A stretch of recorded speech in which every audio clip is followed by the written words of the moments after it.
برادران اسلام، السلام علیکم ورحمۃ اللہ تعالی وبرکاتہ۔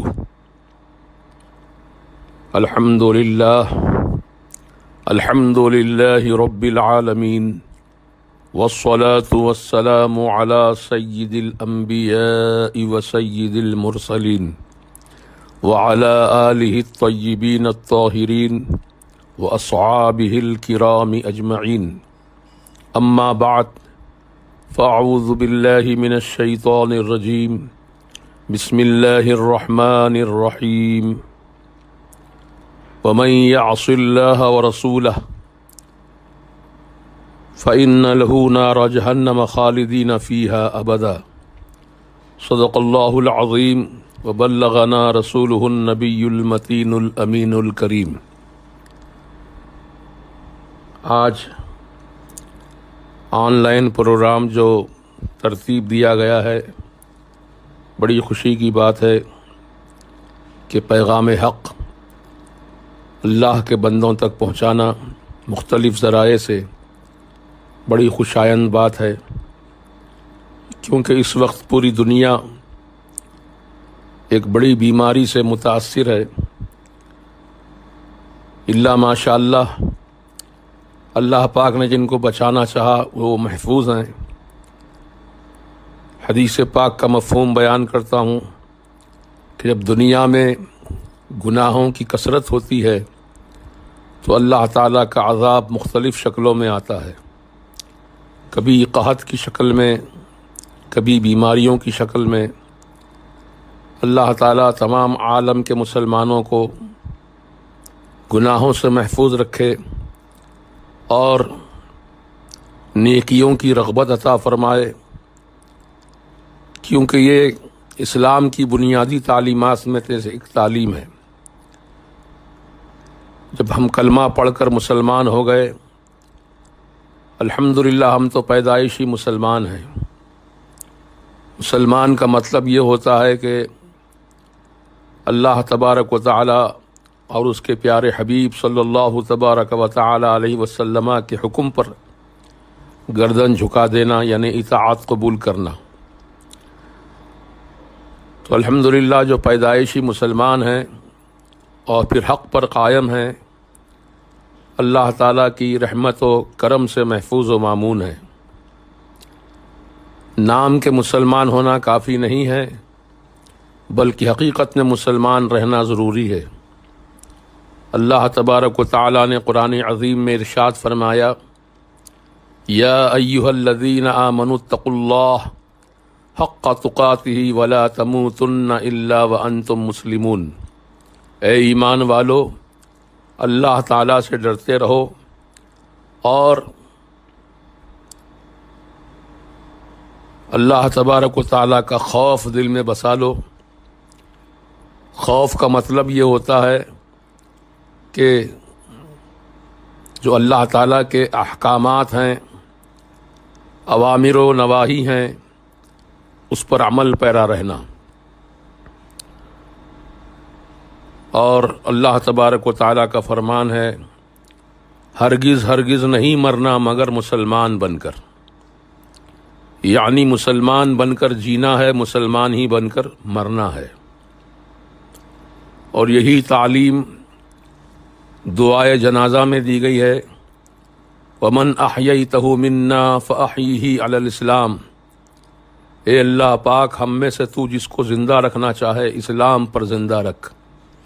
وَمَنْ تَوَفَّيْتَهُ مِنَّا فَتَوَفَّهُ عَلَى الْإِيمَانِ، اور ہم میں سے تو جس کو موت عطا کرنا چاہے اس کو ایمان پر موت عطا فرما۔ تو یہ ہے اسلام کی تعلیمات۔ لہذا ہر مسلمان کو ان باتوں پر توجہ کرنے کی اور عمل پر رہنے کی سخت ضرورت ہے۔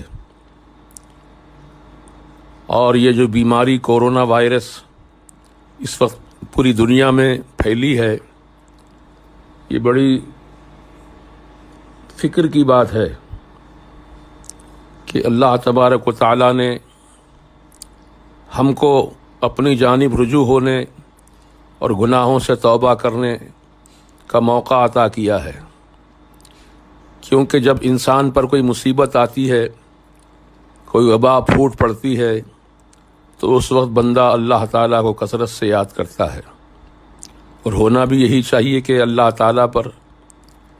تعالیٰ کی بارگاہ میں بندہ ہمیشہ رجوع رہے اور اپنی زندگی کو عافیت و سلامتی کے ساتھ گزارے۔ عافیت و سلامتی اسی وقت نصیب ہوتی ہے جب کہ بندہ اللہ تعالیٰ کا خوف دل میں رکھے اور اس کے پیارے حبیب صلی اللہ تعالیٰ علیہ وسلم کی سچی محبت اپنے دل میں بسا لے، تو وہی سلامتی و عافیت والا ہے۔ تو کورونا وائرس ایک ایسی مہلک بیماری ہے، دنیا کے اکثر ممالک میں ہزاروں لاکھوں آدمی مر چکے ہیں، اور پتہ نہیں یہ سلسلہ کب تک جاری رہے گا۔ تو بندے کا کام ہے کہ اپنے گناہوں کا محاسبہ کرے کہ مجھ سے کب کہاں جو غلطیاں ہوئی ہیں، ان گناہوں کا اعتراف کرتے ہوئے ندامت کے آنسو بہائیں، کیونکہ اللہ تعالیٰ کو بندے کے آنسو بہت پسند ہیں۔ حدیث پاک کا مفہوم ہے کہ 2 قطرے اللہ تبارک و تعالیٰ کو بہت محبوب ہیں۔ ایک وہ مجاہد اسلام کا خون کا قطرہ جب وہ میدان جنگ میں اللہ تعالیٰ کے دین کی حمایت کے لیے اور دین اسلام کی سربلندی کے لیے اپنی جان کو قربان کرنے کے لیے پیش ہوتا ہے، تو اس وقت اس کے جسم پر جو زخم آتے ہیں یا تلوار کے گھاؤ لگتے ہیں یا اور کسی صورت میں، تو پہلا خون کا قطرہ جو ٹپکتا ہے اللہ تبارک و تعالیٰ کو بہت محبوب ہے، اور وہ قطرہ خون اپنے بندے کا دست قدرت میں اٹھا لیتا ہے۔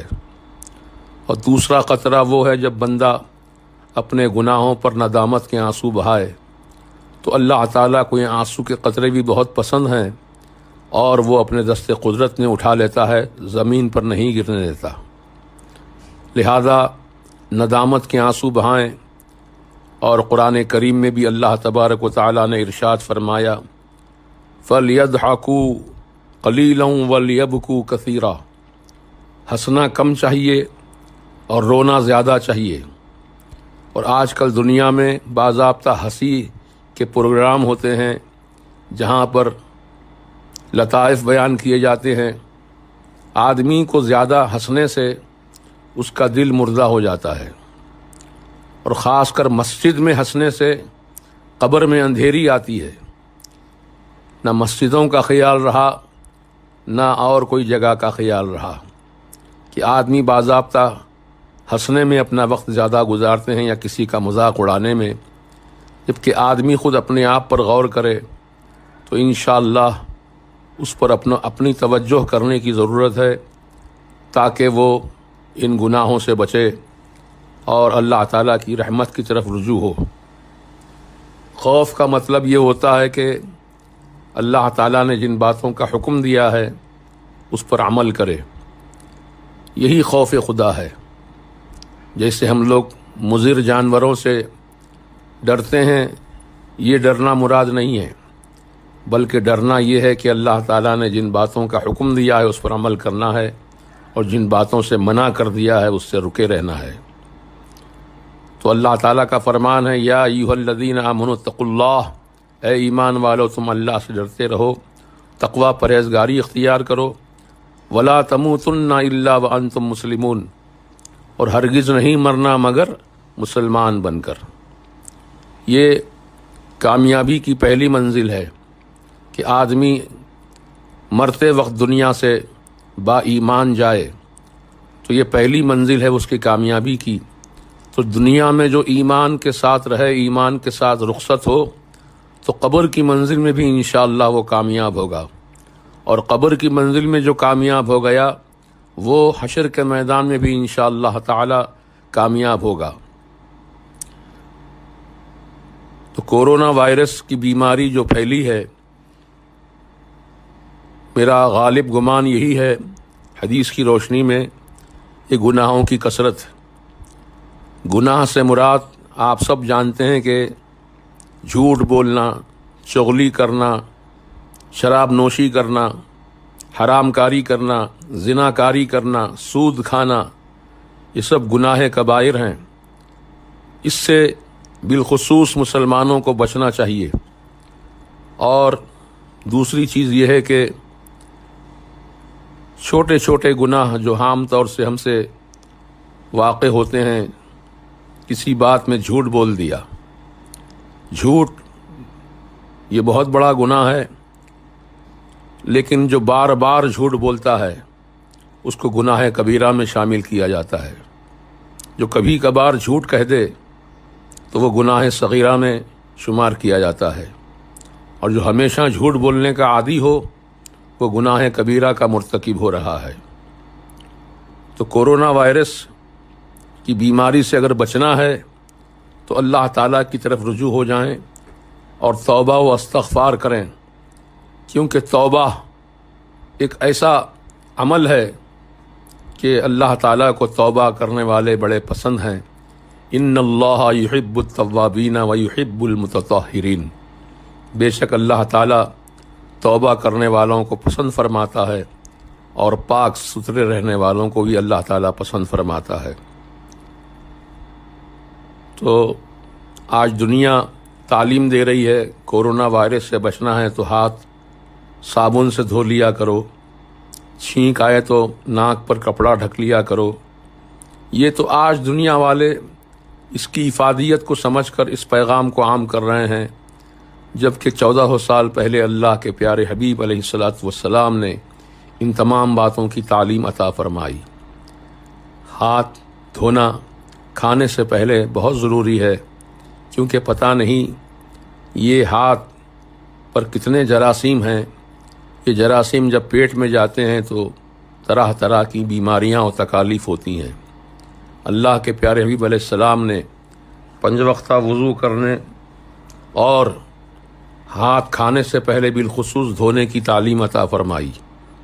آپ جانتے ہیں کہ آج دنیا میں اس پر کہاں تک عمل ہو رہا ہے، اس پر غور کرنے کی ضرورت ہے۔ اور چھینکنا ہے تو چھینک آنے سے پہلے ہی کچھ آثار نمایاں ہو جاتے ہیں کہ مجھے چھینک آنے والی ہے، تو رومال یا کپڑا رکھ لے اپنی ناک پر، کیونکہ جراثیم جو ہے چھینک کے ساتھ ہی باہر نکلتے ہیں کروڑوں کی تعداد میں، اور سامنے کوئی اور انسان موجود ہے، آپ نے ان کے سامنے چھینک دیا تو پھر وہ جراثیم دوسرے کی طرف منتقل ہوتے ہیں، پھر جس سے بیماریاں پھیلتی جاتی ہیں۔ آج کورونا وائرس سے بچنے کے لیے یہی پیغام عام کیا جا رہا ہے، جبکہ اللہ کے نبی نے 1400 سال پہلے ہی یہ پیغام کو عام فرما دیا تھا۔ خدا کی قسم، جو اسلام کی تعلیمات ہیں وہ اتنی پیاری ہیں کہ انسان اس پر عمل کرے تو دنیا کے بھی فائدے ہیں اور آخرت کے بھی فائدے ہیں۔ اب وضو کرتے ہیں تو وضو کرنے میں جو اعضاء کھلے رہتے ہیں عام طور سے، جیسے ہاتھ ہوئے، چہرہ ہوا، گردن ہوئی، پیر ہوئے، تو ان تمام چیزوں کو صاف رکھنے کے لیے وضو کا طریقہ بتایا گیا، اور بالخصوص نماز ادا کرنے سے پہلے وضو کرنا فرض ہے۔ بغیر وضو کے جیسے نماز نہیں ہوتی ہے، اسی طرح بغیر ایمان کے کوئی عمل قبول نہیں ہوتا ہے۔ لہذا ان بنیادی باتوں پر توجہ کریں، اور یہ پروگرام جو ترتیب دیے ہیں حضرت علامہ مولانا زاہد حسین صاحب UK، جو آپ ماشاءاللہ بزبان انگریزی جو سنیت کا پیغام، مسلک اعلیٰ حضرت کا پیغام عام کر رہے ہیں، بہت بڑی خوشی کی بات ہے، کیونکہ ہمارے علماء اہل سنت میں انگریزی سے واقف بہت کم علماء ہیں۔ اب اکثر بیشتر اردو میں یا عربی میں تقریر کر لیتے ہیں، لیکن زبان انگریزی سے کما حق واقف نہ ہونے کی وجہ سے انگریزی زبان میں اسلام کی اشاعت کا پیغام بہت کم طریقے سے ہو رہا ہے۔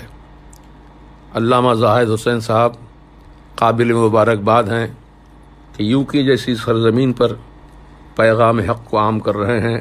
اللہ تعالیٰ آپ کے علم و عمل میں، عمر و اقبال میں، رزق میں، اولاد صالح میں خوب خوب برکتیں عطا فرمائے۔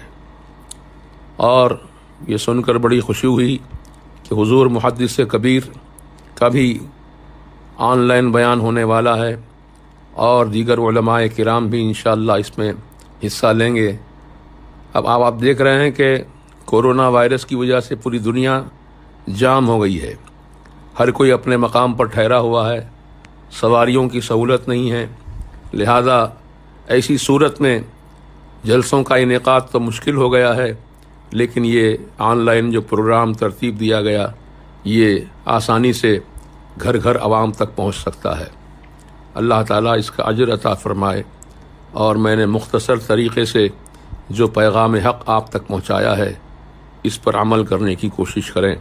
ہمارے سید خضر میاں صاحب نے انہوں نے توجہ دلائی ہے کہ چاند کا مسئلہ، کیونکہ رمضان شریف کا مہینہ بالکل قریب ہے، اس لیے چاند کے مسئلے میں بہت الجھاؤ ہوتا ہے، اور اکثر لوگ مسئلے سے واقف نہ ہو کر وہ الجھن کا شکار ہو جاتے ہیں، جبکہ بڑا آسان مسئلہ ہے، لیکن لوگوں نے اپنی خواہش کے مطابق اس کو بہت ہی مشکل بنا دیا ہے۔ میرے آقا علیہ السلام کا فرمانے عالی شان ہے کہ صوموا لرؤیتہ وافطروا لرؤیتہ، چاند دیکھ کر روزہ رکھو، چاند دیکھ کر عید مناؤ۔ اگر چاند نظر نہ آئے تو 30 دن کی گنتی پوری کرو، اور اگر کہیں چاند نظر آ جائے تو پھر اس کی شرعی شہادت ہونی چاہیے۔ اگر آپ کے پاس چاند کی رؤیت نہیں ہوئی ہے تو پھر شرعی شہادت کا آنا ضروری ہے۔ اگر شرعی شہادت بھی نہیں ملتی ہے تو پھر اس وقت 30 کی گنتی پوری کریں۔ جو زبردستی لوگ عید منانے کی، روزہ رکھنے کی اتنی فکر نہیں ہوتی جتنی عید منانے کی فکر ہوتی ہے، جبکہ سیدنا عمر بن خطاب رضی اللہ تبارک و تعالی عنہ عید کے دن اپنے حجرے میں زار و قطار روتے ہیں اور ہچکیاں بن جاتی ہیں روتے روتے۔ لوگ جمع ہو گئے دروازے کے پاس، چونکہ دروازہ بند تھا، دریچے بند تھے۔ آپ سے باہر سے سوال کیا صحابہ نے، یا امیر المومنین، آج تو عید کا دن ہے، خوشی کا دن ہے، آپ کے رونے کی وجہ کیا ہے؟ تو آپ جواب دیتے ہیں، میرے لیے عید کا دن تو وہ دن ہوگا جب کہ میرے اعمال اللہ تعالیٰ کی بارگاہ میں قبول ہو جائیں گے۔ اب آپ غور کیجئے سیدنا عمر ابن خطاب رضی اللہ تعالیٰ عنہ کا کیسا کردار اور عمل ہے کہ وہ اپنے روزوں کی قبولیت کو اپنی عید مانتے ہیں، اور پھر وہ عید کا دن ہے جب کہ خوشیاں لوگ مناتے ہیں جائز اور ناجائز طریقے سے۔ تو جائز طریقے سے خوشی منانا یہ تو درست ہے، لیکن ناجائز طریقے سے خوشی منانا یہ درست نہیں ہے، جائز نہیں ہے، بلکہ اللہ تعالیٰ کے ہاں اس کی پکڑ ہوگی اور اس کا حساب کتاب پیش کرنا ہوگا۔ چاند کے تعلق سے ہمارے علماء اہل سنت نے بتا دیا کہ چاند کی رؤیت ہو یا پھر شہادت ہو، دونوں میں سے کوئی ایک بات بھی پائی جائے تو اس کے حکم پر عمل کیا جائے گا۔ جو نہ شہادت ملی ہے نہ رؤیت ہوئی ہے تو پھر پوری گنتی کریں، جیسے 30 دن مکمل کریں، کیونکہ مہینہ 30 دن کا ہوتا ہے یا 29 دن کا ہوتا ہے، تو 29 کا دن رؤیت کریں، یعنی ہر مسلمان جو ہے کوشش کرے مغرب کی نماز کے ساتھ ہی آسمان پر چاند کو تلاش کرے۔ اگر نظر آ جائے تو متشرع 2 مسلمان کم از کم قاضی شہر کے پاس جا کر گواہی دیں، انشاءاللہ ان کی گواہی کی بنیاد پر اعلان کیا جائے گا۔ اور جگہ پر یہ مسئلے پہ عمل نہیں ہوتا ہے، ٹیلی فون نمبر دے دیے جاتے ہیں اور بتا دیا جاتا ہے کہ آپ اس ٹیلی فون پر شرعی شہادت دے دیں۔ کیسے شرعی شہادت ہوگی؟ شرعی شہادت کے لیے خود بندے کا حاضر ہونا قاضی شہر کے سامنے لازم و ضروری ہے۔ ایک مسلمان کی گواہی پر بھی گواہی مانی جائے گی اور اس پر عمل کیا جائے گا۔ البتہ عید کا جو معاملہ ہے، عید کے لیے کم از کم 2 متشرع مسلمان، عادل مسلمان گواہی دیں، تبھی ان کی گواہی قابل قبول ہوگی۔ اس تعلق سے آپ غور و فکر فرمائیں اور علماء اہل سنت جیسا کہیں اس پر عمل کریں، انشاءاللہ ہمارے روزوں کی قبولیت ہوگی، اللہ پاک کرم فرمائے گا۔ اللہ تبارک و تعالیٰ کی بارگاہ میں دعا ہے کہ مولا تعالیٰ اپنے کرم سے تمام عالم کے مسلمانوں کو ایمان کی سلامتی کے ساتھ دارین کی برکتیں، رحمتیں، نعمتیں، سلامتیاں، عافیت عطا فرمائے، اور اللہ تعالیٰ سب کو اعمال صالحہ کی توفیق عطا کرے۔ اللہ پاک سب کی روٹی روزی میں خوب برکتیں عطا فرمائے۔ اللہ پاک تمام جائز کام جو بھی ہیں اور ہم نے اگر اس کا ارادہ کیا ہے تو اللہ پاک اس کام کو پورا فرما دے، اور جو گناہوں سے بچنے کی بات ہے تو اللہ تعالیٰ سے یہ بھی دعا مانگے کہ مولا تعالیٰ مجھے گناہوں سے بچا لے، نیک توفیق عطا فرما، کیونکہ بندہ جب مانگتا ہے تو اللہ تعالیٰ کی شان کریمی یہ ہے، اجیب دعوت الداعی اذا دعان، کہ جب بھی پکارنے والا رب کی بارگاہ میں پکارتا ہے تو اس کی پکار قبول کی جاتی ہے، اور بالخصوص جب بندہ ہدایت کی توفیق کی دعا مانگتا ہے تو اللہ تعالیٰ یقیناً بہت خوش ہوتا ہے اور اس کے دعاؤں کو اپنی بارگاہ میں شرف قبول عطا فرماتا ہے۔ تو یہ فقیر محمد مجیب علی قادری رضوی حیدرآباد دکن سے آپ سب کے لیے دعا گو ہے کہ پروردگار عالم آپ سب کو اس مہلک بیماری سے اور دیگر بیماریوں سے محفوظ رکھے، اور اللہ تعالیٰ سب کی نیک تمنائیں پوری فرمائے، اور قدم قدم پر کامیابی عطا فرمائے، اور اہل سنت و جماعت کا جو کام ہے اس کو عام سے عام فرمائے، اور جو کوششیں لوگ کرتے ہیں، علماء کرتے ہیں، اللہ پاک اس کوشش کا بہترین صلہ دونوں جہاں میں عطا فرمائے، اور اللہ سبحانہ و تعالی اپنے پیارے حبیب و محبوب صلی اللہ تبارک و تعالی علیہ وسلم کے صدقہ طفیل ہم سب کی دعاؤں کو اپنی بارگاہ میں قبولیت عطا فرمائے، اور اعمال صالحہ کی توفیق رفیق عطا کرے۔ آمین بجاہ سید المرسلین یا رب العالمین، والحمد للہ رب العالمین۔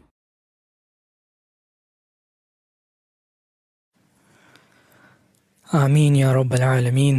جزاک اللہ خیر to Hazrat Mufti Mujib Ali Razvi Saab for again giving us the time, and that to you on